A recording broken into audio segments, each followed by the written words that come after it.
Hey everyone, and welcome back to Weather for Weather Geeks here on Tuesday, the 26th of May, 2020. A hot day today, and if it's hot outside, especially the first few hot days of the year, that means that a lot of local TV weather presenters, meteorologists will be standing outside during newscasts and telling you that it's hot outside and that you should drink water and find some air conditioning.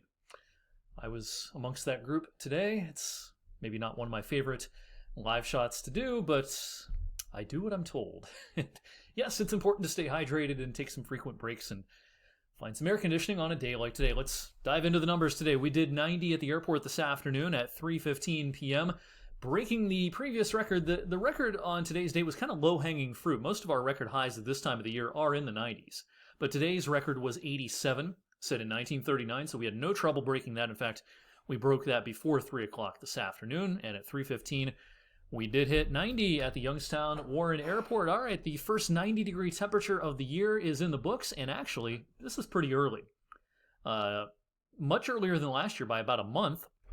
Fairly similar to 2018 and also 2012 as far as the dates go. But actually, the 30-year average is June 24th, and May 26th is actually our earliest first 90 of the season since 1962, and the sixth earliest on record. So yeah, it's pretty early in the year. It gets much more common to see a 90 by the last few days of May, but once you get back into May 25th, 26th, that's getting into the, kind of the top echelon, if you will, of early 90-degree temperatures. Not sure why my map is not populating here. I just showed you that it was indeed 90 at the Youngstown Warren Airport today. It was 90 in New Philly, 88 in Pittsburgh. I'm not sure why the Cleveland NWS climate sites are not filling in. But yeah, it was hot everywhere today, and if you squint, you might be able to find a cloud on this time-lapse from our Niles camera. Deep blue, cobalt blue skies this morning, and a few wispy cirrus clouds for a time this afternoon. But for most of the day, it was just wall-to-wall sunshine, not a cloud in the sky, and as pilots sometimes call it,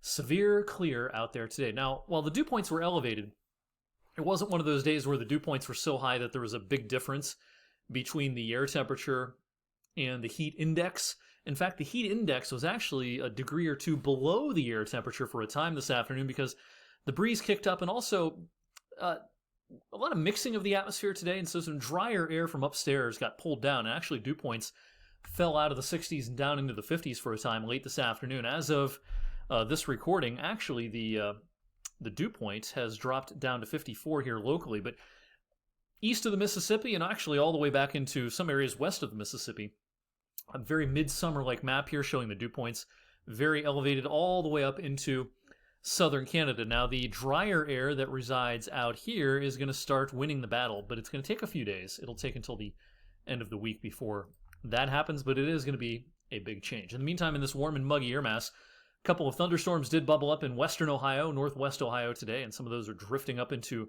Michigan. A tornado watch is out as of 6:46 this evening, out into parts of Iowa. Interesting little doodad here across southern Florida over the last couple of days. Kind of almost a hybrid tropical system has been impacting southern Florida with tons of rain.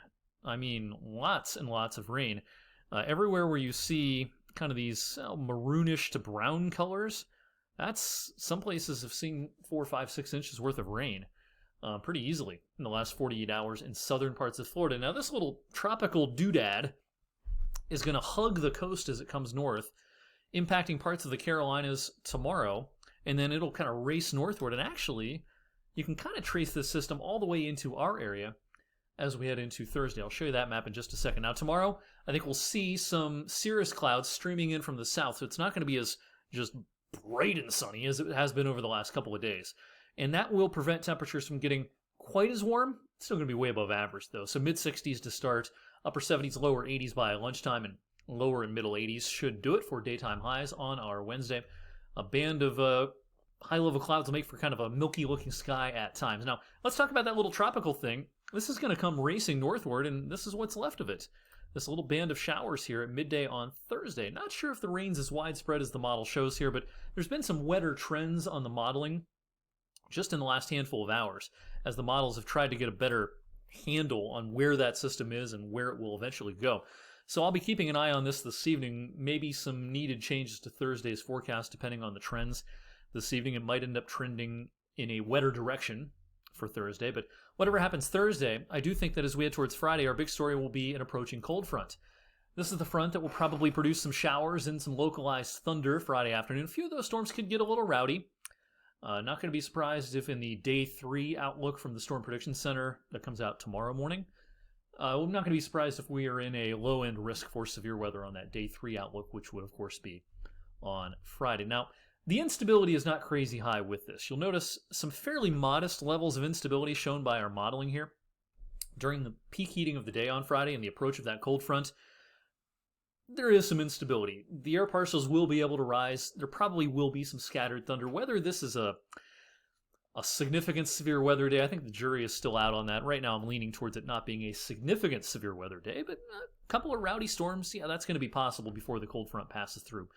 Late in the day, then whoosh, this muggy air mass will get whisked away very quickly by the weekend, and a much drier air mass will settle in for the weekend and early next week. It is going to be a big change for a handful of days. So say goodbye to these dew points in the 50s and 60s, and hello to dew points maybe dropping into the upper 20s to around 30 by Sunday night and Monday. And this very dry air mass will lead to some cool, downright chilly nights for a few nights this weekend into early next week. We're going to go from air conditioners running like crazy to maybe needing to shut the windows for a couple of nights. It'll be so cool. As far as daytime highs go, this is basically a 4-day shot of below average high temperatures from the weekend through Monday and Tuesday. June begins on a cool note Monday and Tuesday, but then summer's going to come back second half of next week.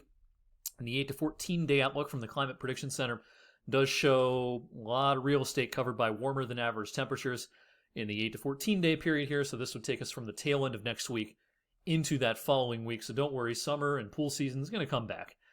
Just a little bit of a recess, if you will, from some midsummer warmth coming our way for the weekend and early next week. It looks delightful in the afternoons, but again, some chilly nights for a few nights. All right, that's it for tonight's edition of Weather for Weather Geeks. Hope you enjoyed.